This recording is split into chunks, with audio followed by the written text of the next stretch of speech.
Judul dari materi kita atau tema dari materi kita hari ini adalah CSS. Kepanjangannya adalah Cascading Style Sheet. Kalau mau kita artikan satu persatu setiap katanya, cascading itu berarti tumpukan ya, cascade.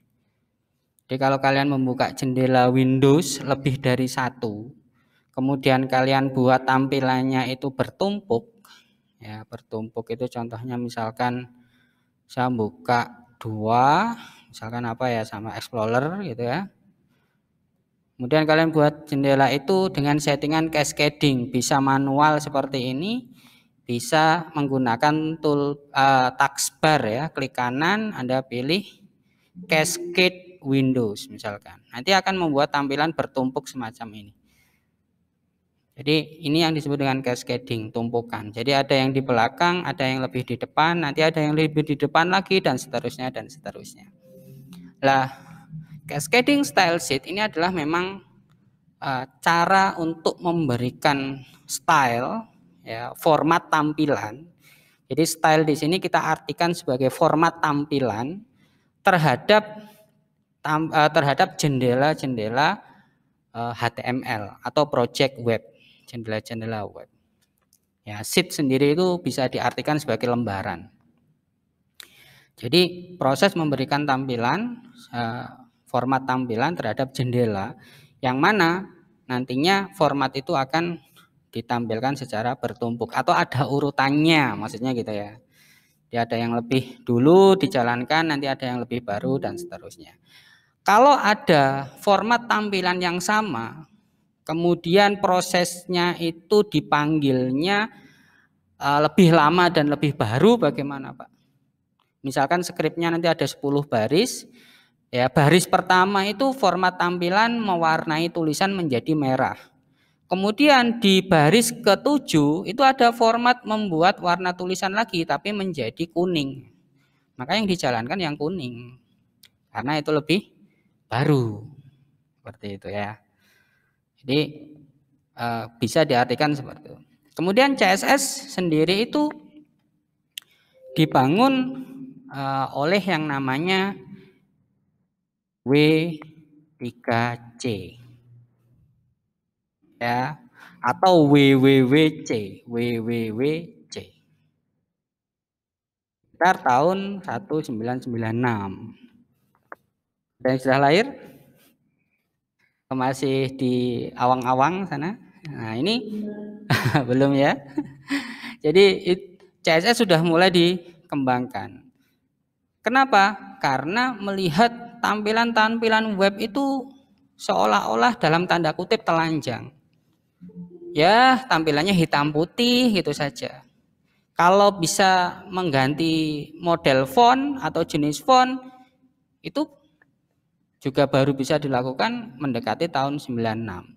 Sebelumnya ya harus membuat tampilan web itu ya standar saja, fontnya ya satu saja, jenisnya misalkan Arial ya Arial semuanya gitu. Ya besar kecil ukuran fontnya ya pakai H saja, tag semuanya bermain dengan tag gitu. Tidak ada styling sama sekali, tidak ada. Nah, melihat kondisi yang seperti itu, tampilan web tidak menarik kan jadinya hitam putih dan seterusnya, maka ada tim dari WWWC, ini kepanjangan dari World Wide Consortium. World Wide Web Consortium. Nah, ini jadi gabungan dari banyak programmer ya. Programmer apa? WWW berarti programmer web. Itu yang dengan olah pikir mereka membuat sebuah cara agar style itu bisa ditanamkan di dalam halaman web. Akhirnya muncullah istilah CSS. Tapi ini pun masih terbatas, perintah-perintah yang bisa digunakan ini masih terbatas. Dengan berkembangnya pengetahuan, ya, teknologi, maka CSS ini juga semakin dikembangkan. Sampai sekarang perintahnya sangat beragam sekali, ya. Yang salah satu pemanfaatan dari CSS adalah munculnya framework tampilan seperti apa? Seperti Bootstrap. Jadi Bootstrap itu bekerjanya menggunakan CSS. Hanya saja CSS-nya ini sudah dirangkum. Ya, sudah diambil sesuai dengan kebutuhan. Mana yang mau dipakai, mana yang tidak. Oke. Ya, jadi CSS yang sesuai kebutuhan itu digunakan dalam pembuatan framework tampilan seperti Bootstrap. Kemudian kenapa kalian masih diajarkan tentang CSS atau harus belajar CSS? Ingat, perintah CSS yang tidak dipakai oleh Bootstrap itu lebih banyak. Ada kalanya kalian butuh memanggil perintah-perintah itu dalam pembuatan halaman web kalian gitu. Nah, berarti kondisinya Anda harus bisa ngerti bagaimana cara menggunakan CSS secara mandiri. Itu alasannya. Kalau Anda tidak bisa mengerti tentang CSS, ya nanti tampilan yang Anda kerjakan murni dari Bootstrap, kalau ada keterbatasan, sudah tidak bisa apa-apa kalian. Ya, seperti itu ya. Ini alasan kenapa informatika juga diajarkan tentang CSS. Ya. Kemudian CSS sendiri ini bekerjanya seperti apa, Pak?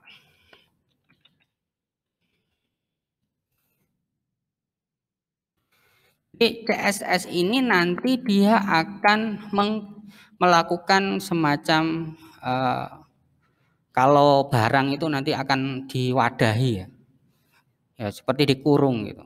Misalkan saya punya tag ya, tag apa ini? Tag paragraf.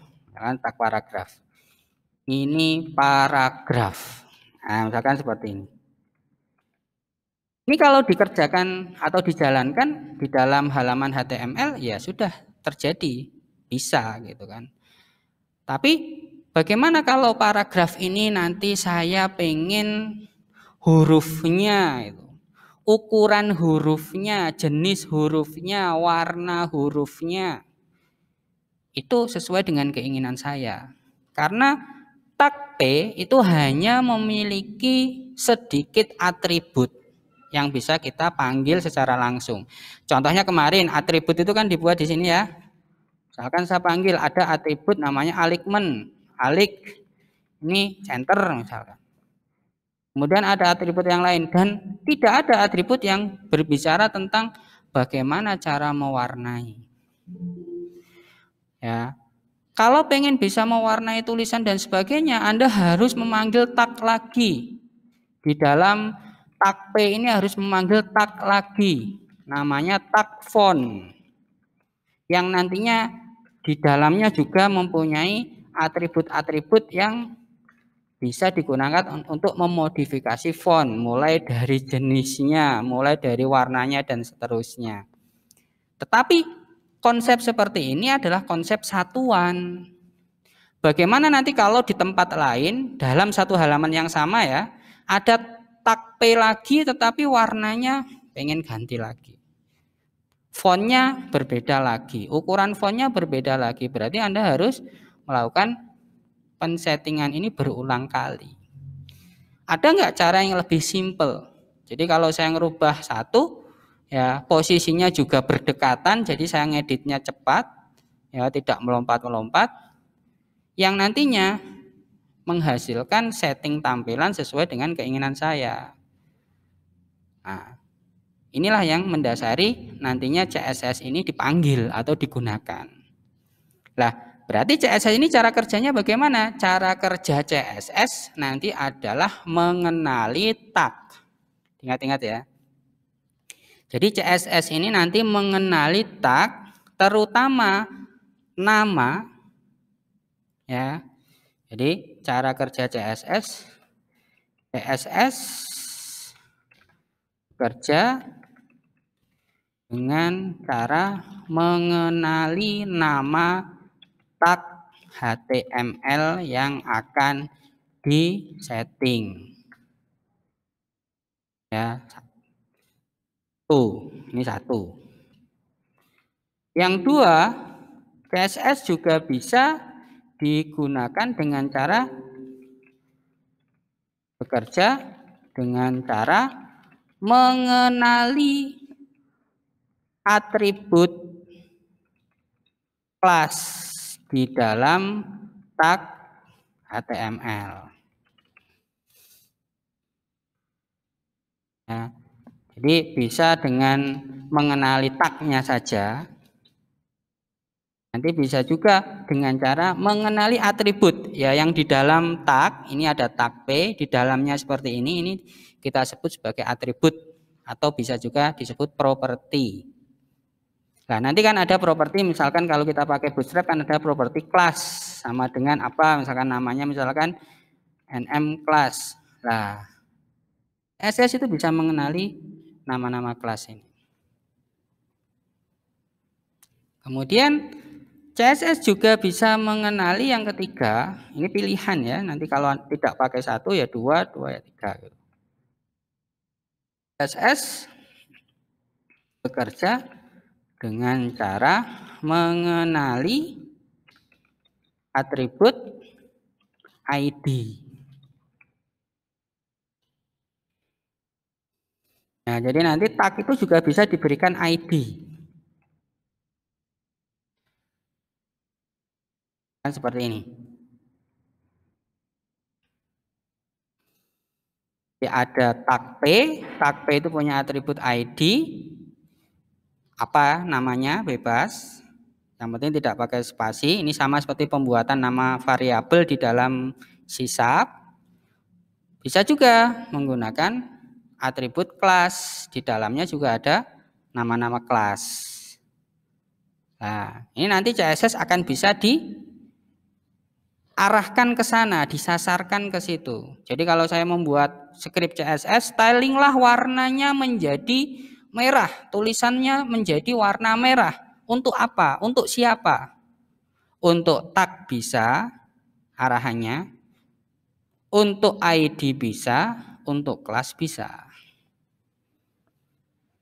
Ya kan? Perbedaannya apa, Pak?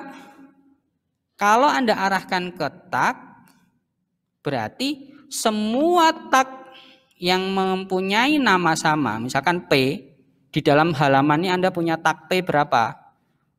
Ya, ada 5 tag P dipanggil, ya semuanya akan kena aturan yang sama. Kalau menggunakan nama kelas, berarti semua kelas yang namanya itu sama akan terkena aturan CSS yang sama. Sedangkan kalau Anda menggunakan ID, ini sifatnya private. Maksudnya private bagaimana? Sifatnya adalah tunggal. ID tidak boleh ada yang kembar. Berarti kalau sebuah CSS diarahkan terhadap sebuah ID, maka CSS itu hanya bekerja di dalam ID tersebut. Tidak bisa bekerja di ID yang lain. Nah, ini Anda harus pahami dulu dasarnya. Ibaratkan Anda menembak, Anda harus tahu sasarannya. Sasarannya untuk apa? Untuk P. P itu berarti nama tag. Bisa P, bisa div, bisa apa ya? Tag bisa. Body itu juga tag, ya.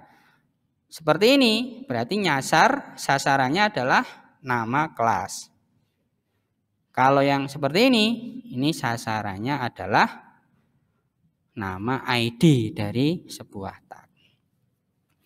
Oke, sekarang saya akan membuat sebuah contoh. Saya akan membuat halaman baru, namanya adalah latihan css.html.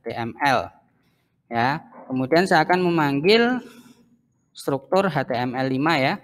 Di sini latihan CSS tulisannya. Lihat strukturnya seperti ini, berarti halaman HTML ini disusun dari tag-tag. HTML tutupnya di sini HTML, hit tutupnya hit, meta ada tag yang tidak ada tutup, title tutupnya di sini, link dan seterusnya, body di sini ya. Kemudian di dalam body ini saya memanggil sebuah tag paragraf tadi. Dan saya memanggil perintah lorem. Maka di sini akan muncul sebuah tulisan acak ya untuk mengisi paragraf saya. Jadi paragraf saya langsung ada isinya tulisan seperti ini. Dan ini sudah saya ajarkan ke kalian sebelumnya. Sekarang saya akan jalankan halaman ini. Nah, posisinya kemarin saya taruh di sini ya.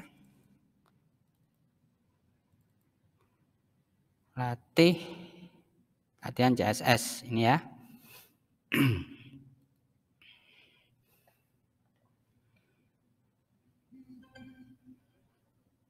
Saya panggil sendiri slog. Nah, ini sudah muncul. Nah, tampilannya seperti ini.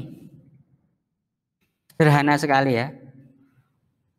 Terus bagaimana kalau saya punya 2 tag P? 2 tag P misalkan konsepnya saya copy. Saya punya 2 tag P atau 3 tag P. Ya kan? Perbedaannya di mana? Misalkan saya panggil atribut namanya alignment. Alignment di sini left. Yang di sini alignment-nya adalah center. Kemudian yang di sini alignment-nya adalah right. Maka akan menghasilkan tampilan seperti ini. Ada yang rata kiri, ada yang rata tengah, dan ada yang rata kanan. Sekarang saya cari di sini, misalkan yang rata kiri, ada nggak atribut miliknya tag P yang berbicara tentang warna?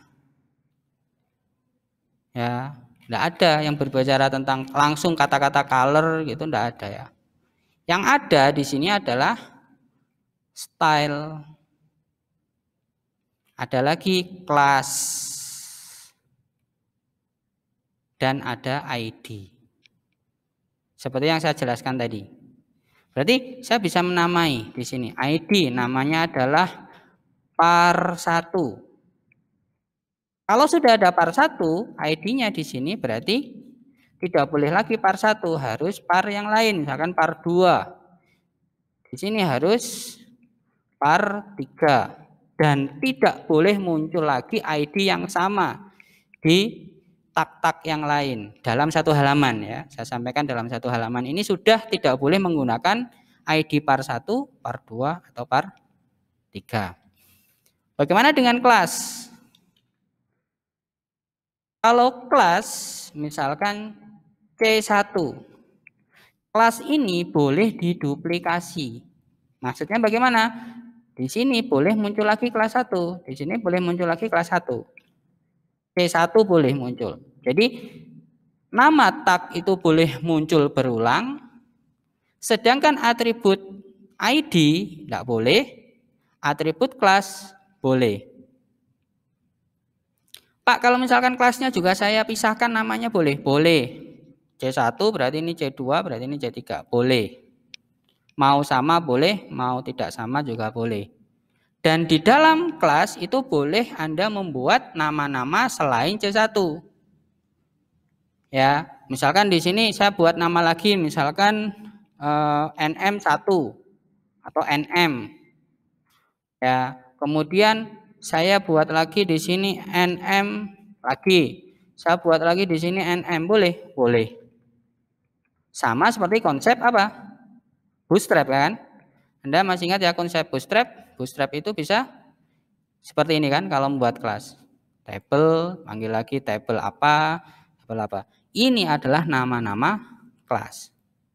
Jadi ada kelas table, ada kelas table stripped, ada lagi kelas namanya table strip bordered, dan masing-masing ini membawa style yang berbeda-beda.